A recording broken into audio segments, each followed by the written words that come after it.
Three page मीडियामध्ये आपल्या सगळ्यांचं पुन्हा एकदा स्वागत. कुठून सुरू करावं आणि कुठे थांबावं अशी एक मनाची स्थिती झालेली आहे. काल आपण पाहिलं की देशाचा अन्नदाता शेतकरी हा एका बाजूला आपल्या मागण्या घेऊन या देशाच्या सार्वभौम सभागृहात असणारी जी सत्ता असते, लोकसभा किंवा जनतेचं सरकार, यांच्याकडे आपल्या मागण्या घेऊन येत असताना त्यांच्या रस्त्यावर काटे नव्हे, खिळे नव्हे, तर अक्षरशः बाम वर्षाव करावा अशा पद्धतीनं अश्रुधुराच्या कांड्या सोडण्यात आल्या.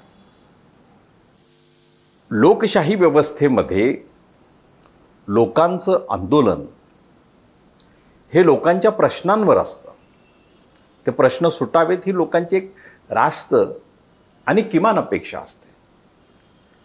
कालचं हे दृश्य पाहिल्यानंतर चीनमधल्या तिनानमेन चौकामध्ये झालेल्या आंदोलनाची आठवण आल्याशिवाय राहत नाही. त्या ठिकाणी लोकशाहीच्या मागणीसाठी विद्यार्थी जमलेले होते आणि या ठिकाणी आम्ही जे पिकवतो त्या पिकाला एक हमीभाव द्या यासाठी लोकशाही व्यवस्थेत शेतकरी अन्नदाता रस्त्यावर आलेला आणि त्याच्यावर खालून खिळे आणि वरून अश्रुधुराचे गोळे अशा परिस्थितीमध्ये त्याला घेरण्यात आलं. लोकशाहीचा एवढा संकोच या देशामध्ये यापूर्वी कधी आपण पाहिला का? आज या सगळ्या प्रश्नांवर म्हणजे एका बाजूला शेतकऱ्यांचं आंदोलन सुरू आहे, दुसऱ्या बाजूला ईव्हीएमच्या प्रश्नावर देशातील अनेक तज्ज्ञ वकील मंडळी आंदोलन करत आहेत. जंतर मंतरवर आत्ताच 2-4 दिवसापूर्वी आंदोलन झालं, त्या ठिकाणी मोठ्या प्रमाणात लोकांचा जमाव, लोक जमले. आज राज्यसभेच्या निवडणुकीसाठी अर्ज भरण्यामध्ये सत्ताधारी आणि विरोधी पक्ष गुंतलेले आहेत. कुणालाही जनतेच्या द्वारा चाललेल्या या आंदोलनांच्या प्रश्नावर बोलावं, त्यावर देशाच्या जनतेच्या समोर आपण जावं असं वाटत नाही का? नेमकं काय?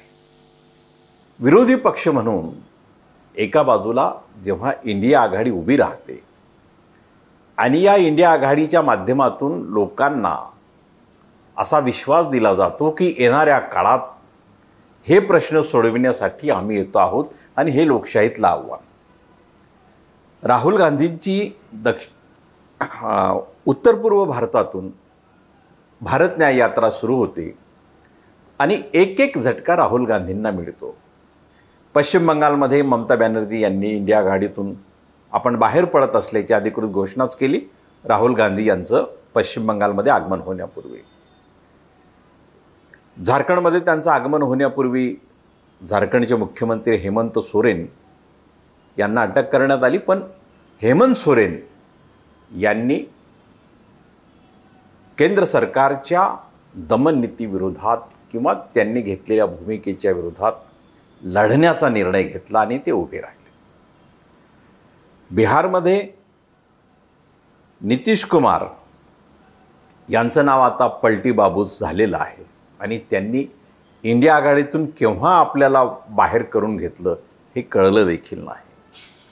राहुल गांधी यांची भारत न्याय यात्रा 19 ते 20 मार्चला मुंबईमध्ये दाखल होणार आहे, महाराष्ट्रातही असेल.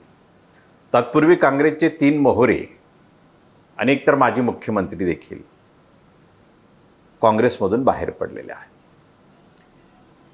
या सगळ्या परिस्थितीत एका बाजूला वेगवेगळ्या प्रश्नांवर लोक आंदोलन करत आहेत, दुसऱ्या बाजूला विरोधी पक्षांच्या राजकीय आघाडीतील लोक फुटून भारतीय जनता पक्षाकडे जात आहेत किंवा किमान त्या आघाडीतून बाहेर पडत आहेत. या सगळ्यांचा अर्थ आपण नेमका काय घ्यावा? गणिताचा एक सिद्धांत असतो. गणितामध्ये अधिक उणे उणे होतं, अधिक असेल तर अधिक होतं. हा गणिताचा सिद्धांत आहे. प्लस प्लस प्लस, परंतु समाज जीवनामध्ये, राजकीय जीवनामध्ये प्लस प्लस प्लस होईलच याची खात्री नाही. राजकारणामध्ये प्लस प्लस मायनस होण्याची ही शक्यता दाट असते आणि ती आजच्या काळामध्ये अधिक दाट आहे. याचं एक छोटंसं उदाहरण मी बिहारच्या संदर्भामध्ये नेमकं समजावून जर सांगण्याचा प्रयत्न केला तर नितीश कुमार हे मुख्यमंत्री म्हणजे तिसऱ्यांदा एका टर्म मध्ये, एका पंचवार्षिक मध्ये त्यांनी तिसऱ्यांदा मुख्यमंत्री पदाची शपथ घेतली. कधी बीजेपीच्या बाजूने, कधी आरजेडीच्या बाजूने, कधी पुन्हा बीजेपीच्या बाजूने. इंडिया आघाडी गठीत करण्यासाठी तेच पुढे होते आणि या सगळ्या बाबी त्यांनी घडवून आणल्या. हे सगळं घडून आणत असताना नितीश कुमार यांनी इंडिया आघाडी ही फोडण्यामध्ये देखील आपली प्रमुख भूमिका बजावलेली आहे आणि ते भारतीय जनता पक्षाच्या गठबंधन सोबत गेलेले आहे. आता नितीश कुमार यांचं मतदान या ठिकाणी वाढणार की घटणार? जर ते वाढणार असेल तर प्लस प्लस प्लस होईल, पण ते घटणार नसेल तर प्लस प्लस मायनस असं ते होईल. राजकारण आणि समाज जीवनामध्ये लोकांचं मानसशास्त्र हे अधिक मोठ्या प्रमाणात काम करत असतं आणि या लोकांच्या मानसशास्त्रामध्ये नितीश कुमार यांचं स्थान आता विश्वासघाताचं राहिलं आहे की विश्वासू राजकीय नेत्याचं राहिलेलं आहे, हे त्याचं त्यांनी तपासलं पाहिजे. परंतु जनतेच्या मनात एक प्रकारे आपण सत्तेत आहोत म्हणून जनता आपल्याला डोळे मिटून स्वीकारते असा जो काही समज सत्ताधाऱ्यांचा किंवा राजकीय नेत्यांचा होत असेल त्याला जनता निश्चितपणे तडा देते. त्यामुळे येणाऱ्या काळात यापूर्वी भारतीय लोकांनी आणीबाणीचा जो काळ होता, घोषित आणीबाणी जी 76-77 मध्ये होती, त्या विरोधात भारतीय लोकांनी आपलं स्पष्ट मत व्यक्त केलं आणि या देशामध्ये प्रथमच तिसऱ्या आघाडीची राजकीय सत्ता आली. आणि ज्यावेळी भारतीय लोकांना असं वाटलं की इथले राजकीय सत्ताधारी हे जनतेचा विचार करत नाही, लोकांचा विचार करत नाही, त्यावेळी त्यांनी सत्ता बदल केला आणि 3 वेळा तिसऱ्या आघाडीची म्हणजे समाजवादी डाव्या विचारसरणीच्या राजकीय पक्षांची सत्ताही आणली. पण 3ही वेळा या आघाडींना आपली सत्ता टर्म काही पूर्ण करता आली नाही.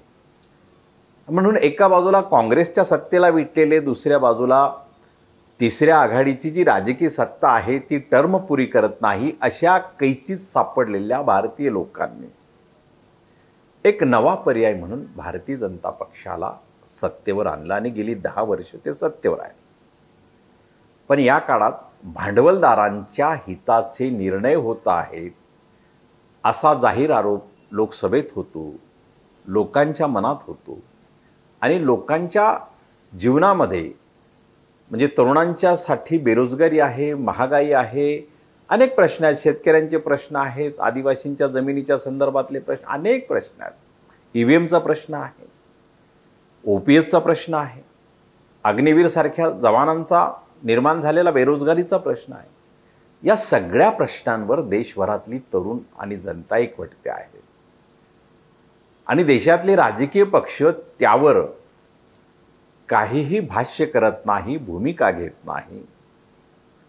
लोकांच्या प्रश्नावर जन आंदोलन घेतल्याशिवाय लोकांच्या मनात स्थान निर्माण करता येत नाही याची साधी जाणीवही विरोधातील राजकीय पक्षांना नाही आणि ही मेख सत्ताधारी पक्षानं ओळखली आहे आणि म्हणून सत्ताधारी पक्ष कुठल्याही आंदोलनांना भीक घालताना दिसत नाही किंवा त्याचा गांभीर्याने विचार करताना दिसत नाही आणि त्यामुळे आगामी काळ हा लोकांनी असं ठरवलं आहे, लोकांची मानसिकता अशी आता ठरलेली आहे किंवा तशी तयार होते आहे की आगामी काळातील राजकीय निवडणुका, मग ती लोकसभेची असो किंवा विधानसभेची असो, ही लोक आपल्या हातात घेणार आहेत.